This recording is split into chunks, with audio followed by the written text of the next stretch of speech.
ছুটির দিন তো অনেক কাটানো হলো, অনেক আরাম করা হলো। কালকে থেকে কিন্তু একদমই ছুটি নেই। এরকম ভাবে সকালের নাস্তাগুলো যদি আগে থেকে রেডি থাকে তাহলে কিন্তু সকালের নাস্তা যে কোনো ভাবেই তাড়াতাড়ি হয়ে যায়। হ্যালো, আসসালামু আলাইকুম, welcome back to my page. তো কালকে কিন্তু ফ্রোজেন পরোটা করে আমি রেখে দিছিলাম, আর এইরকম পরোটা থাকলে কিন্তু যে কোনো সকালের নাস্তায় অনেক বেশি মজাদার হয়। পরোটা থাকলে তো আমার মেয়ের আর কিচ্ছু লাগে না, আমার কাছেও কিন্তু অনেক বেশি ভালো লাগে। যেহেতু সামনে শীত আসতেছে, আর শীতের সময় কিন্তু এরকম গরম পরোটা, ডিম হলে যে কোনো একটা সবজি থাকলেই কিন্তু একদম জমে যায়। এদিকে তো মেয়ে শুধু শুধু পরোটা খাবে না, তরকারি দিয়েও তার পছন্দ না, তার তো ডিম দরকার। মানে প্রত্যেক 3 বেলায় কিন্তু তার ডিম হলে আর কিছুই লাগে না। সকালবেলা উঠেই বলতেছে আমার পরোটার সাথে কিন্তু ডিম থাকতেই হবে। মেয়ের জন্য এদিকে ডিমটা ভালোভাবে ভেজে নিচ্ছি, আর আমাদের জন্য কিন্তু সবজি আছে। মাশাআল্লাহ, আজকের ওয়েদারটা কিন্তু অনেক বেশি সুন্দর, অনেক কাজ আছে। যাই হোক, নাস্তাটা যদি মোটামুটি কমপ্লিট হয়ে যায় তারপরে কিন্তু দুপুরের জন্য রান্নাও করতে হবে, এদিকে আদার্স কাজগুলো করতে হবে। এটা মাশাআল্লাহ অনেক বেশি সুন্দর। গত কয়েকদিন এত পরিমাণ বৃষ্টি হয়েছে, এখানে কিছু চা পাতা ছিল, আর এগুলো কিন্তু এখন শুকাতে দিতে হবে। পানিতে ভেজার কারণে কিন্তু একদমই দলা দলা হয়ে গেছে, আর এগুলো কেমন যেন দেখা যাচ্ছে। যাই হোক, এখানে রোদে দিয়ে দিলাম, এটা আস্তে আস্তে শুকাতে থাক।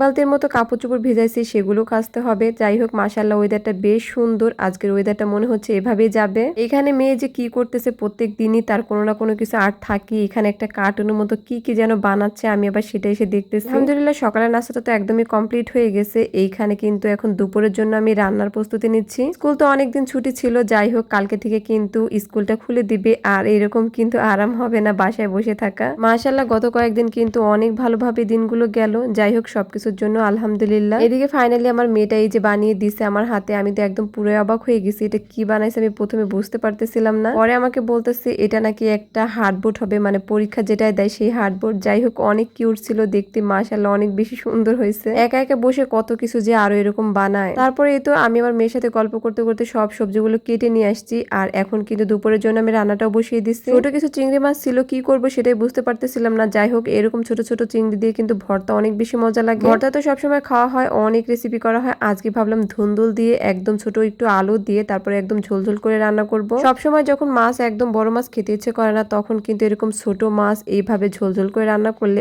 অনেক বেশি মজা লাগে। অনেকদিন পর রোদের দেখা পাইছি, বেশ ভালো লাগতেছে। কোনটা রেখে কোন কাজ করবে সেটাই বুঝতে পারতেছি না। কাজ তো অনেক জমে আছে। এতদিন বন্ধ থাকা সত্ত্বেও কিন্তু এতগুলো কাজ করা হয়নি, কারণ রোদ না থাকলে কিন্তু বাসার মধ্যে বসে থেকে কাজ হয় না। একদিন রোদ হলে কিন্তু অনেক কাজ হয়ে যায়, আর সত্যি অনেক বেশি হালকা লাগে, অনেক বেশি ফ্রেশ লাগে। এদিকে তো আমি ভালোভাবে চিংড়ি মাছগুলো দিয়ে একদম মশলার সাথে কষিয়ে নিছি, আর এখন কিন্তু ধুন্দুল আলু কাটা যেগুলো কেটে রাখছি সেগুলো দিয়ে দিচ্ছি। সবগুলো কিন্তু ভালোভাবে কষিয়ে একদম পানি দিয়ে দিব, আর এটাতে কিন্তু বেশি পানি দিব না, কারণ এই ধুন্দুল থেকে কিন্তু অনেক পানি বের হবে। চিংড়ি মাছ দিয়ে এইভাবে রান্না করলে এত বেশি যে মজা হয় গরম ভাতের সাথে, তো উফ সেই। যাই হোক, আমি ভালোভাবে এটাকে কষিয়ে নিচ্ছি, কষিয়ে কিন্তু তারপরে পানি দিয়ে দিব। আপাতত হচ্ছে এটাকে ঢাকনা দিয়ে ঢেকে দিই। আমি তো সকালবেলা ঘুম থেকে উঠেই কিন্তু কলা পেঁপে গুলো সিদ্ধ দিয়ে দিয়েছিলাম প্রেসার কুকারে, কারণ ভর্তা করবো। তরকারির পাশাপাশি আদার্স কোনো কিছু না হলে খেতে ভালো লাগে না, মানে কয়েক রকম থাকতেই হয়। এক সাইডে তোমার তরকারি হচ্ছে, আর এক সাইডে ভাবলাম যে ভর্তাটা দিয়ে দিই। আমি কিন্তু কলা ভর্তাটা সবসময় এইভাবে করি। এখানে পেঁয়াজ তারপরে হচ্ছে রসুন ভালোভাবে ভেজে নিচ্ছি, তারপরে শুকনো মরিচ গুলো দিয়ে দিব।